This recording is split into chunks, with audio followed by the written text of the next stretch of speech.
Hello! Welcome to Easy English at Home YouTube channel. Today, I'm gonna teach you how to use conditionals. Conditionals. You can as well call them if clauses. The word if itself means in that situation, and we use if just like we use conjunctions. It links two sentences together. So today we are focusing on if clauses referring to possible events. Let me explain further with a few examples. First one, you practice every day, okay, which is good. You improve your English. So here we can fill in the gap with many different modal verbs depending on the meaning we want to express, okay? So if I think that you can improve yourself, it's my idea, okay? So I'm sure about it. I say, you practice every day, you will improve your English. And if I'm referring to a possibility, I may say, you may. Or I can even say you can or you might, okay? Now, I've got two sentences. You practice every day, you will improve your English, okay? One of this is a condition. I definitely need to do that first, then the next event can happen, okay? So what is the first thing to do? Practice every day. So this is my condition here, okay? Condition. Once this happens, then my English will improve. Let's put these two sentences together with the word if. Here we go. If you practice English every day, I have a comma, you will improve your English. You will improve your English, which is good. Yes? So here we have if and we have the comma in between two sentences. And this part explains the condition. Okay? Let's have a look at another example. Here we have ask for help. This is an imperative sentence. Remember?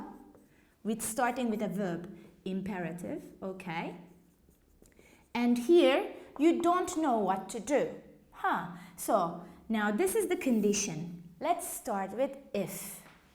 If you don't know what to do, okay, ask for help. Ask for help.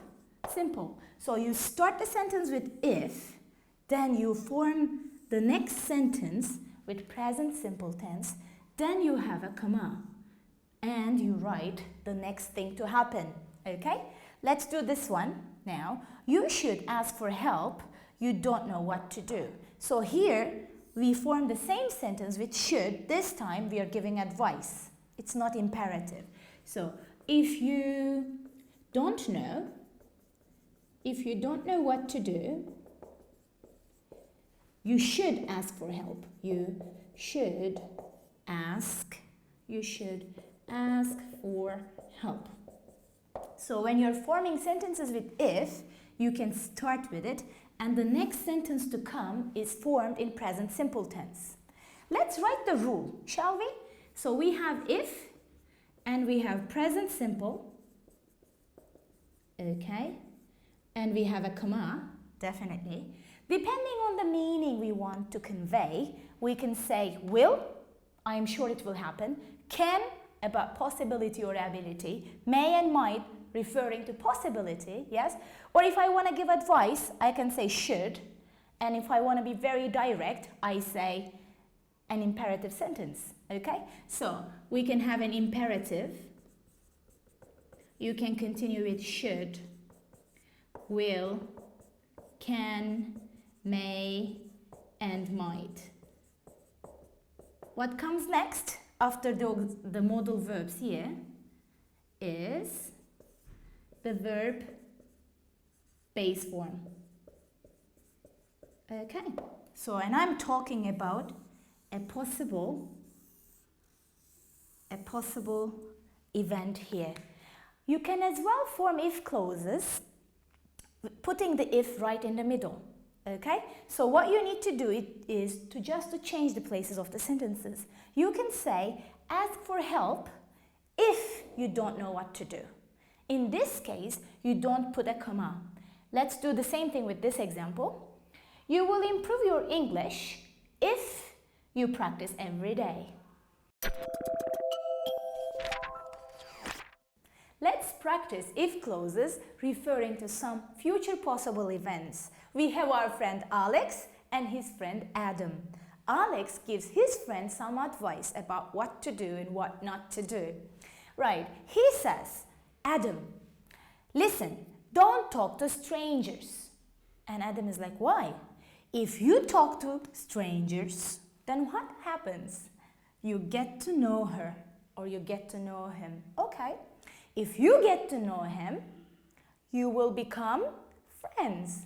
If you become friends, what happens? It's like a chain reaction, isn't it? Let's see what happens. So, don't talk to strangers. If you talk to one, okay, then you will get to know her. Okay, if you get to know her, then you will become friends. Okay, you will. This is the short form of will, you'll. Okay, you'll become friends. All right, if you become friends, then what happens? You like each other. Okay, you like each other. If you like each other, what happens? You fall in love. Okay, if you like each other, you will fall in love. Uh-oh, what's happening? If you fall in love, then what happens? You'll get married.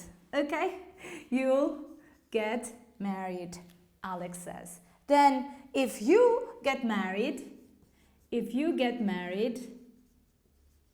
he says, I won't see you much.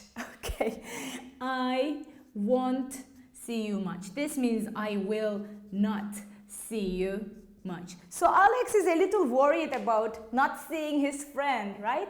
Here we all refer to possible future events. Anything that can go wrong will go wrong. A quite pessimistic way of looking at life, isn't it? Well, this is called Murphy's Law.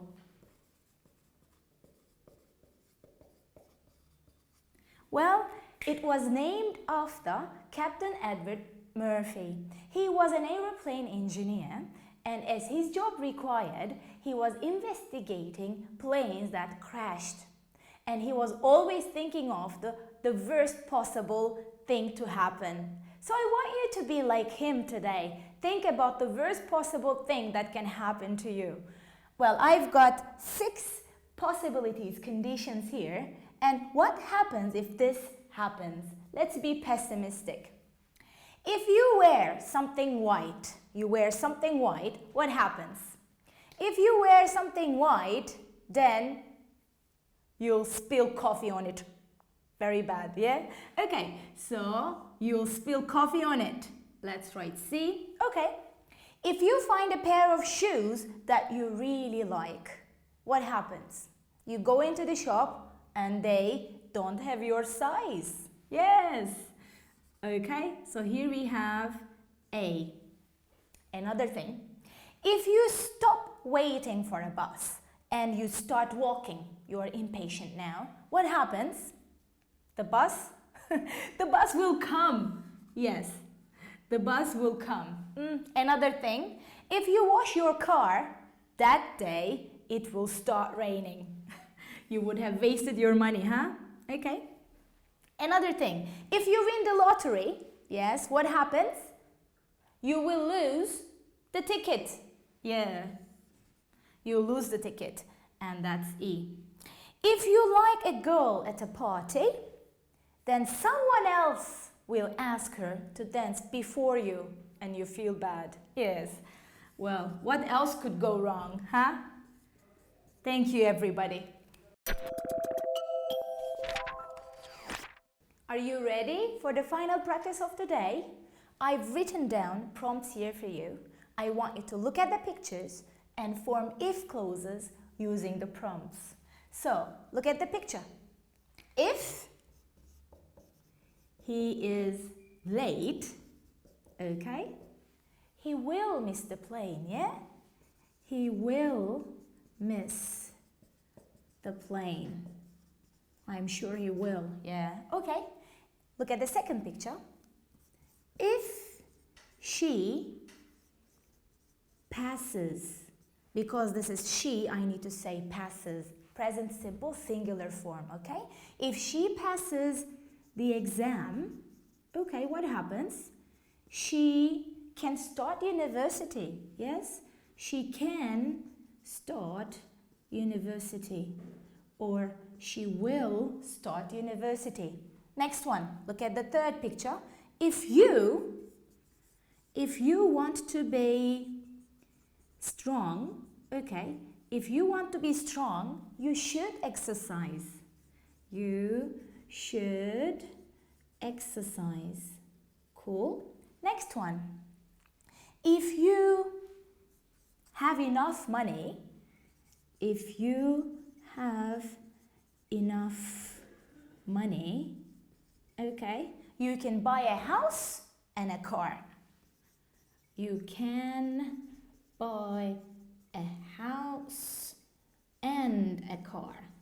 Brilliant idea, yeah? Okay, next one. If you don't leave now, if you don't leave now, you'll definitely be late for the meeting. Yes, you'll be late for the meeting. Okay, so leave now. Don't be late. Another one. If you save money, then you can go on holidays this summer. If you save money, okay, you can go on holiday this summer. Good job, everybody. Let's have a look at today's keywords and phrases. We learned how to form sentences with if. If is a conjunction and it means in that situation. We form if clauses as the following. We start with if, then present simple tense follows, and a comma, we have the imperative sentence. For example, if you feel tired, have a rest. You can as well form an if clause with different modal verbs. For example, can, may, might, or should. If you feel tired, you should have a rest. If you feel tired, you can have a rest. If you refer to a possible future situation and its results, you can use will. If the weather is warm and sunny, we will go on a picnic. If she feels tired, she will have a rest. Thank you for watching. You can find the practice files for this lesson on the link in description. And don't forget to subscribe to my channel. Bye!